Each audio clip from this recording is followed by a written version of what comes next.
Formatação final. O assunto de hoje é esse, formatação final. Seja bem-vindo ao 56º vídeo da série Produção de A a Z. Olha só, estamos chegando no final dessa série de 60 vídeos, faltam 4 vídeos só.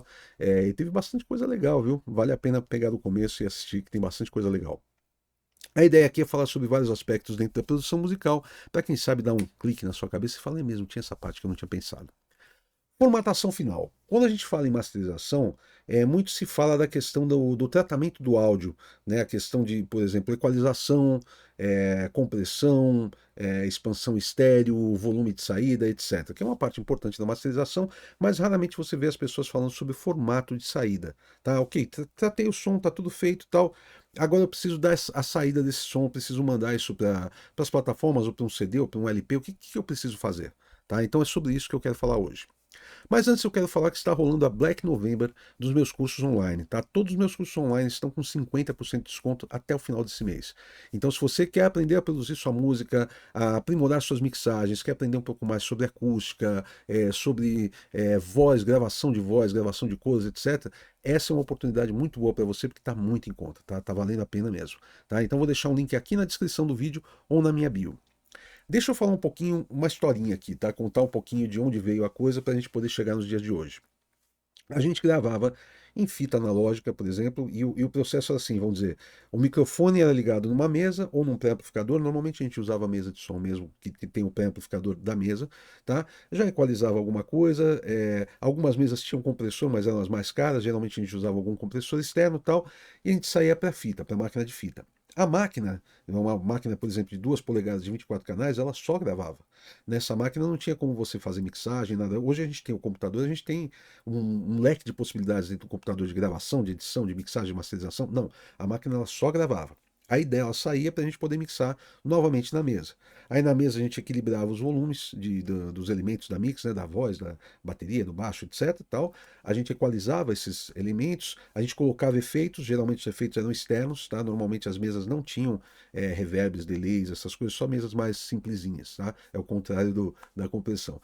Mas a gente usava equipamentos externos para isso, e isso era copiado para uma fita. Tá? Primeiro, fitas de meia polegada, uma fita analógica de meia polegada é uma qualidade ótima, mas o mais comum era 1/4 de polegada. Tá? Você tinha isso para 2 canais só esquerda e direita. Tá?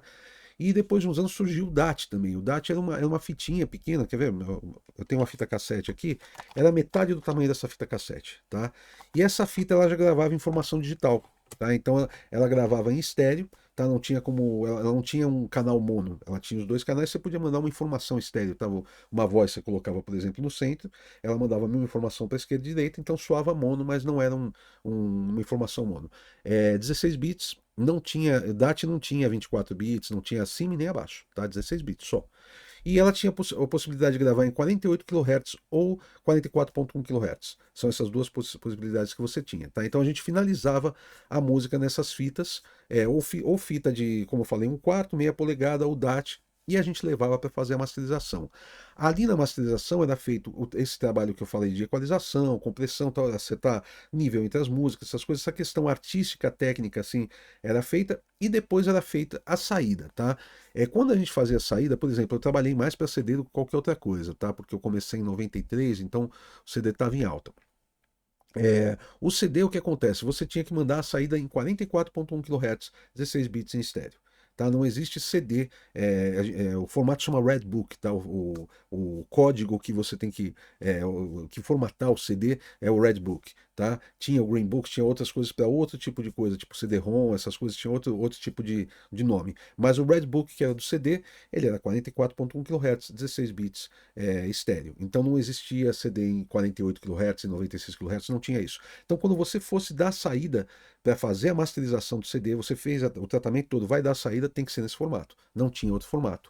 E além disso, tinha umas outras coisas que tinham a ver com os formatos de saída. Por exemplo, a gente fazia o CD text CD text eram umas informações que você colocava com o nome de cada música, o nome do artista, o nome do álbum, etc. Você colocava tudo isso num software, tá? A gente usava muito as coisas da Sonic Solutions, por exemplo, eles tinham o software dele mesmo, que é onde você montava isso, você colocava o CD text, e esse CD text garantia o seguinte: em alguns aparelhos automotivos, quando você, automotivos em alguns casos domésticos também, mas geralmente automotivos, quando você colocava o teu CD para tocar, ele aparecia o nome do artista, etc. E isso é muito antes da gente pensar em conexão Bluetooth, etc. Aparecia o nome do artista, da música, etc. Isso era o CD text que fazia, tá? Lá a gente colocava também o SRC, tá? Que é o registro da música. Entenda bem, esse SRC é gerado de outra forma, eu vou falar mais sobre isso em outro vídeo, tá? É gerado de outra forma, eu só tinha um número e eu colocava esse número lá, tá? Então já era uma identificação, tipo um CPF daquela gravação daquela música, tá? Que vinha no CD também. Aí você pensar, essa mesma coisa que quando eu colocava o CD no meu CD-ROM, por exemplo, aqui no meu computador, tinha isso, né? O computador tinha o CD-ROM, você coloca, aí aparecia, abria, sei lá, o Windows Media Player, aparecia o nome das músicas. Não, não, isso era outra coisa. Isso você tinha que enviar essas informações para CDDB, CD Database, que depois mudou o nome para Grace Note. Faz muito tempo que eu não mexo com isso, tá? O Grace Note talvez nem exista mais. E aí depois de mudar o nome para Grace Note, você mandava essas informações, porque daí quando você colocava um CD em qualquer aparelho, ele buscava essas informações online e ele abria ali no Windows Media Player, no iTunes tal, e tudo mais, ele abria e você via essas informações. Então tudo isso faz parte da formatação final. Tá? Então eram coisas que a gente tinha que fazer, tipo assim, pô, vai entregar uma masterização para um artista que mandou aqui, uma gravadora, etc. A gente necessariamente fazia tudo isso? Não todo mundo, mas o pessoal que levava mais a sério a coisa fazia tudo isso. Para não ter esse problema. Colocou, já está feito. Tá?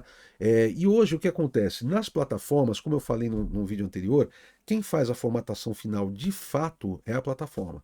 Quem faz a masterização é a plataforma. A gente faz a pré-masterização. Mas aí, como é que a gente entrega esse material para eles? Deixa eu falar de um outro assunto aqui. Se você está montando seu home studio, ou você já tem seu home studio e você quer aprimorar o seu home studio, eu tenho um guia muito legal para você e ele é gratuito, tá? Que é o Guia do Equipamento para Home Studio. A ideia é a seguinte, é te pegar pela mão mesmo para você escolher o melhor equipamento possível, no menor custo possível para a sua necessidade específica. Tá? Então, se você é um cara que quer gravar a sua voz em casa, eu sou cantor de uma banda e eu quero gravar minha voz com boa qualidade aqui, você precisa de um tipo de equipamento. Eu sou um baterista, eu quero gravar minha bateria, você precisa de outro tipo de equipamento. Eu falo sobre tudo isso, tá? Então são 10 vídeos, totalizando uma hora, tá? Uma hora de duração em 10 vídeos, onde eu falo sobre escolha de computador, escolha de interface, escolha de microfones, de fones de ouvido, de monitores, enfim, tudo a respeito do seu home studio. Vale muito a pena, tá? Vale muito a pena mesmo. É gratuito, como eu falei. Tem o link aqui na descrição do vídeo ou então na minha bio. Vamos falar sobre os dias de hoje, tá? Então, qual que seria a formatação final para os dias de hoje? O que eu faço? Eu mando para as plataformas na melhor qualidade possível, entre aspas, tá? A melhor qualidade possível que as plataformas usam. Se você pensar o Master for iTunes, por exemplo, ele é 96 kHz, 96 kHz, 24 bits em estéreo. Tá? Essa formatação que eu faço, quando eu vou dar uma saída numa masterização, eu faço essa formatação e mando para as plataformas. Não para as plataformas, eu mando para as agregadoras que elas mandam para as plataformas. Por que eu mando nessa qualidade tão alta? Porque se a gente pegar, por exemplo, um formato de CD, 44.1 kHz, 16 bits e tal, e a gente passar isso para um MP3, a gente tem uma qualidade. Se a gente pegar um formato de maior qualidade e a gente passar para um MP3 da mesma qualidade, tá? Mesma coisa que a gente pegou aqui e passou o CD para um MP3 de 320 kbps, 16 bits estéreo. Tá? A gente pegar um arquivo de 96, 24 bits e a gente passar para um MP3 320 kbps, 16 bits estéreo, você tem uma qualidade superior do que foi passado para CD. Tá? Então, sempre o downsample, quanto maior for o formato de saída, melhor a qualidade final. Ah, é muito diferente? Não, não é muito diferente, mas é diferente. E assim, por que não, né? Já que a gente pode ganhar qualidade. Então, eu vejo pessoas que mandam para as plataformas MP3 diretamente. Não faça isso, não faça isso. Mesmo porque algumas plataformas, como o Tidal, por exemplo, eles permitem a reprodução do áudio em alta qualidade mesmo. Tá? Em qualidade de CD, pelo menos, qualidade 16 bits, 44.1 kHz estéreo, desculpa, eu vou repetir essas coisas porque é a formatação de final, né, o que a gente está falando aqui. E algumas plataformas permitem até em mais do que isso, permitem a reprodução em 24 bits e tudo mais. Então, eu mando na melhor qualidade possível, Aí lá, cada plataforma vai fazer as suas formatações.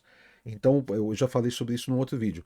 O Spotify, por exemplo, no plano gratuito dele, ele é um MP3 de 95, 96 kbps, que é bem fraquinho, bem ruimzinho, né? Bem, né? Enfim. E no plano mais caro dele é um MP3 de 320 kbps. Eles fazem essa formatação. Eu mando a melhor qualidade possível. Então, o que eu aconselharia você, vai fazer uma master, terminou tua música, tal, já trabalhou, tal, ouviu, comparou com referência, tal, fechei, fiquei feliz. Tá, o que você vai fazer agora? Você vai pegar esse material e você vai mandar para as plataformas, tá? Então, manda ele em 24 bits, 96 kHz, tá, em estéreo.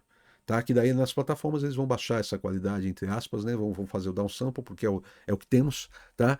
E vão poder mandar isso para o ouvinte, cada plataforma da sua forma. Você vai ter mesmo plataformas de HD, plataformas de alta definição, podendo tocar a sua música na melhor qualidade possível, e plataformas que usam uma qualidade mais baixa, ainda usando uma matriz de maior qualidade para fazer isso. Tá? Então é uma coisa importante que pouca gente fala. Eu acho interessante assim que é, esse assunto é mais entre os profissionais mesmo. Né? Você não vê o pessoal de home studio falando, que até faz sentido, né? Porque o cara está no home studio, ele ainda está preocupado em aprender a tirar um bom som de bumbo, né? Ele não está muito preocupado com formatação final. Mas é um assunto só para dar aquele clique na sua cabeça, né? Etc.